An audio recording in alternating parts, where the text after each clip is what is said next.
وہ زمین پیچھے کر سمٹ جاتی ہے۔ بھائی ایک جگہ آپ نے دلیل دیکھ لی، دلیل کون نظر آئے؟ اہل بیت۔ قرآن کہہ رہا ہے کہ ہمیں پڑھو، ہماری وجہ سے زمین جو ہے وہ سمٹ جائے گی، زمین ہمارے اور آپ کے لیے سمٹے گی۔ ہم نے اچھے اچھے قاریان خدا دیکھے، قاریان قرآن دیکھے جو قرآن کی تلاوت کر رہے ہیں، لیکن جب گھر کی تعمیر کرتے ہیں تو چاہتے یہ ہے کہ چبوترا تھوڑا سا آگے بڑھ جائے، چاہتے یہ ہے کہ چھجا، توجہ کیجئے گا، پڑھ رہے ہیں قرآن، توجہ کیجئے گا، پڑھ رہے ہیں قرآن، قرآن کہہ رہا ہے کہ ہمیں پڑھو تو زمین سمٹے گی، لیکن یہاں قرآن پڑھنے کے باوجود زمین بڑھانے کے چکر میں پڑے ہیں۔ تھوڑا ہی سا چھجا آگے بڑھ جائے۔ عزیزان ایمان، زمین کہاں سمٹی؟ زمین سمٹی مولائے کائنات کے لیے۔ خیبر سے مدینہ 250 میل کی دوری ہے، توجہ کیجئے گا، خیبر سے مدینہ 250 میل کی دوری۔ ایک صدا بلند کی اللہ کے نبی نے، ناد علیم مظہر العجائب، تاریخ نے لکھا کہ مولائے کائنات صدا سن کر رسول اللہ کی خدمت میں جھٹپٹ آ گئے۔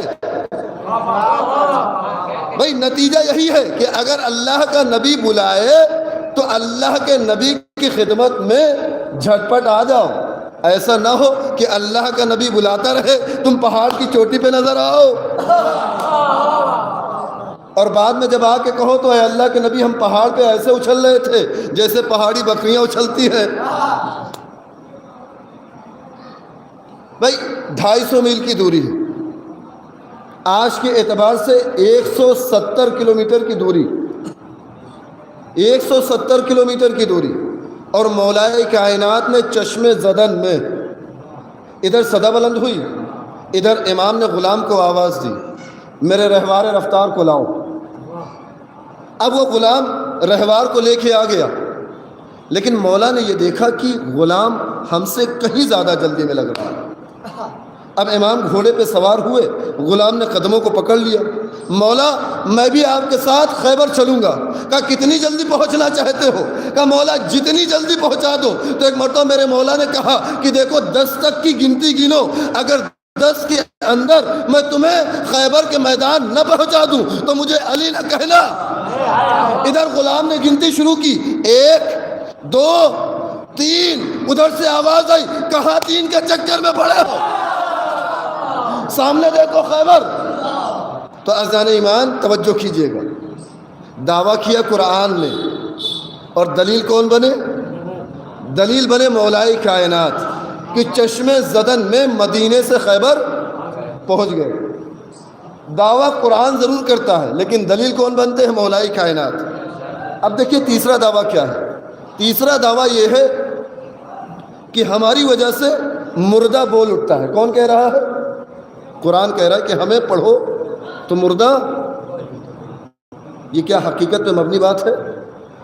مشاہدہ کیا آپ نے کہیں؟ تجربہ حاصل کیا؟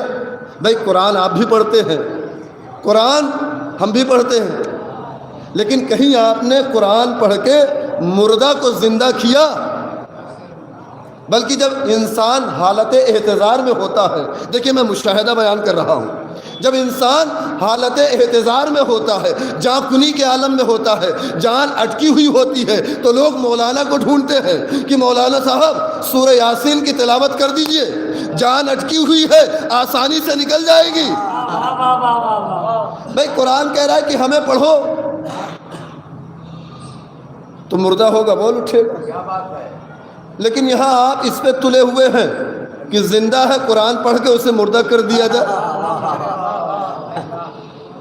دیکھیے دعویٰ ضرور کرتا ہے قرآن، لیکن دلیل کون بنتے ہیں؟ کچھ لوگ جعلی مردہ لے کے مولائے کائنات کی خدمت میں حاضر ہو گئے، اے علی اس کی نماز جنازہ پڑھا دیجیے۔ اب یہ دیکھیے یہاں پہ مولائے کائنات کا ادب تھا کہ جو ماں سے پوچھ لیا۔ مولائے کائنات کو پوچھنے کی ضرورت نہیں ہے، لیکن یہ ادب سکھا رہے ہیں زمانے کو۔ ماں سے پوچھا پڑھا دوں اس کی نماز جنازہ، کہنے لگی مولا لاتے